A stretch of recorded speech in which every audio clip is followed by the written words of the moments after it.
And there I was, looking this man in the face who I never seen before in my life. And I'm looking at this guy, and he looking at me, and I'm just crying. Then my mother looked down at me like, what is wrong with you?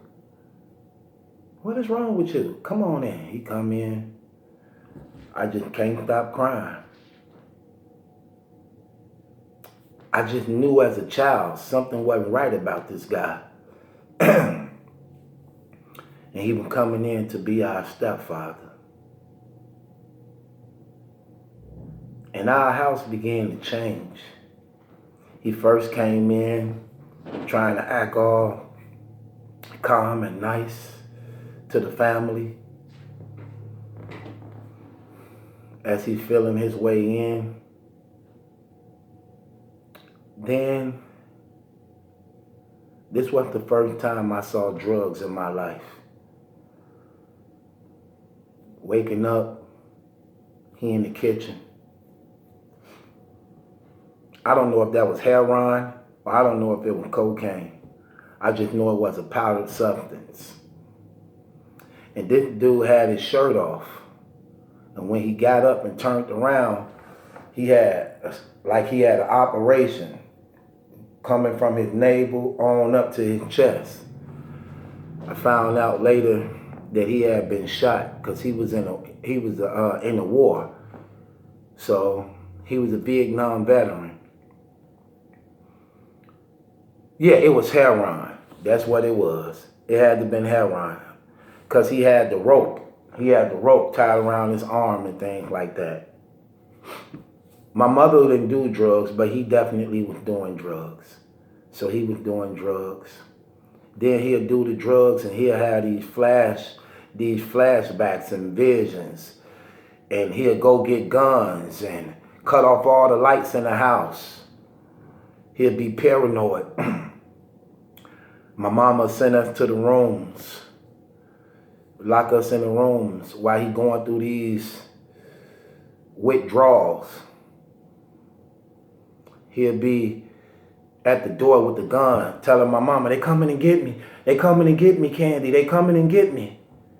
She'll be trying to calm down, like, no, they not coming to get you. Ain't nobody coming to get you. He'd be like, there is. He didn't want to hear nothing she had to say.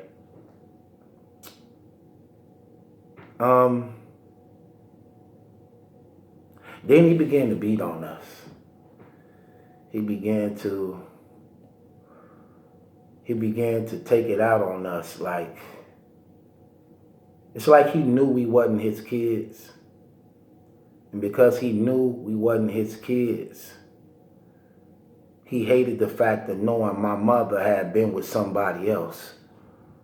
And he began to like beat on us, whip us with stitching cords. At this time, I'm like 6 or 7, literally 6 and 7 years old, getting beat with stitching cords. Like, that's so crazy. That's animal-like. I believe in discipline, but I can't imagine myself beating my children with stitching cords or raising my hand up, slapping my children, punching my children as regular beatings. The mental torture that we suffered under the hands of this man. This man would, when we would be in trouble, this man would take us, he would put us in the corner, say, get in the corner. We'd be in the corner from sun up to sundown till we can't stand on our legs no more. I used to be like, I'm sleepy. Shut up. Stand in that corner. Hours. 9, 10 hours on our feet. He would play games like you'll be in the corner. He'll be behind you, but you wouldn't know it. And you'll be in the corner so long, you try to turn your head to see, If the coast clear, so you can like, he'll be right there behind you. I said, get in the corner, knock on your head and everything. I'm like, okay. Torturous. And my mama was keeping it a secret from the other family. Until one day, this man, he whooped me with one of his heroin ropes. And we would get naked. He would make us get naked and whoop us. So he whooped me one day with this heroin, with one of them thick heroin ropes. And he was whooping me so hard that the rope actually cut me across my private part. Keep in mind, I'm like 6 or 7. So my private part cut. And I'm bleeding. He gets scared. He leave. And the family found out about it. So my mama, brothers and them come over looking for him. My uncle take me in the bathroom. Everybody want to see it. Like, let me see what he did. I'm pulling down my pants, showing them. They like mad. Like, you know what I'm saying? I can't remember how long he was gone. Because I was young. I don't remember how long he was gone because I was young. I just remember him coming back. And it's crazy how as children, crazy how you could be programmed without them knowing they programming you. He hated me ever since that day he came in and I was crying. I got it the worst. I got it the worst than anybody. And the crazy thing, I was the youngest. My oldest sister, she would fight him back and try to defend us. I don't mean to say fight him back, because for some reason he wouldn't touch her. He wouldn't touch her for some reason. He would beat on my mama. He would beat on us. But he wouldn't touch my little sister, the littlest one. So if I was 6 or 7, she had to be 4. Or he wouldn't touch my oldest sister. And at that time, if I was 6 or 7, she had to be 12. She had to be like 12. He wouldn't touch her. And she was fighting him. Like she'd fight him, slap him, scratch him. He'd be like, you better go on, girl. Candy, you better get her. To my mother. He would never hit her back for some reason. Like she knew something about him or had something over him. But everybody else got it. And he wasn't molesting her or nothing like that. In case a person wanted to think, well, maybe he wasn't doing that. I just don't know why for some reason, like, he spared her though. And my little sister.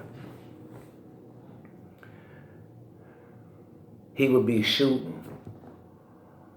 He would be shooting, pulling the windows back, just shooting. Every time he had these flashbacks. Every time he got high off that dope and heroin, he'd pull the windows back and just be shooting. Shooting out the window at people or whatever he was shooting at. We'd just be locked up in the room every time these things would happen. The murder rate in Chicago, growing up in the hoods, was just crazy. I'm talking about shooting, just everybody shooting. All these buildings just shooting at each other. Anybody outside the buildings, you get it. It was just it was one all for one. No, I can't say that. It was just every man for theyself, like, period. Like, you got a gun? Okay, I got a gun too. Well, shoot. We just shooting. It don't matter. That's how it was. We all in tubs. While all these shooting going on, so the bullets can't go through our apartments and lift up our thing. All type of rifles and AKs and 357s. And we grew up like that was the way of life. Like it was actually literally the way of life. We barely seen police. We barely saw firemen. We barely seen ambulance. It's like that was our way of life. Nothing mattered. Nothing mattered at all. And it was crazy. It was crazy. Real crazy growing up like that. My brother, my big brother, he took the role of our father when my pops left. That's how come I look at him as being a father to me, because he taught me how to ride a bike. He taught me how to fight. He taught me how to swim. And he didn't care for his life when it came to protecting us. He didn't care. He would, if it was ever a problem, he was coming. And you would have to jump on him. It didn't matter. He took the role as being our father while my daddy was gone. And the crazy thing about it was, he wasn't a big brother of age. He wasn't a big brother of age. He was young. He was like 12 or 13, you know? And I always respected him for that. Because we didn't have much, but he made it work. When he taught me how to ride a bike, we didn't have real bikes. We put bikes together. Some people throw out their frame. We'll have a frame. We would take wheels off of other bikes and 10 speeds and tighten them up together. They didn't have no inner tubes. They didn't have no tires. We would be riding bikes on just the rims. Sparks would be coming from. That's how I learned how to ride my first bike. And that was a real bike for us. And man, I just remember him holding it. And then I'm like, you got me, right? He like, yeah, I got you. I say, don't let me go. He like, I ain't gonna let you go. Just keep on going. I say, don't let me go. I ain't hear his voice no more. I turned back. I was doing it all by myself. He like, keep going, keep going. Started running out behind me. I remember all that. I never looked at him as being a brother. He always was like a father to me. I say that because when you begin to see where we came from and how a lot of these things transpired, you're going to really understand battle truth. Because all this play a part in it. I sit back, man. I think about my life. And the book I'm writing on it is called No Sense of Crying. Because as sad as it is, it made me the man who I am right now to this day. And I'm thankful for it. And if I can go back and do it all over again, I would. The good or the bad, I accept it all. So this man, he began to come in and out the house, bringing all type of drugs and guns up in the house. The man's name was Lloyd. His name was Lloyd. He used to bring all type of guns and drugs up in the house, man.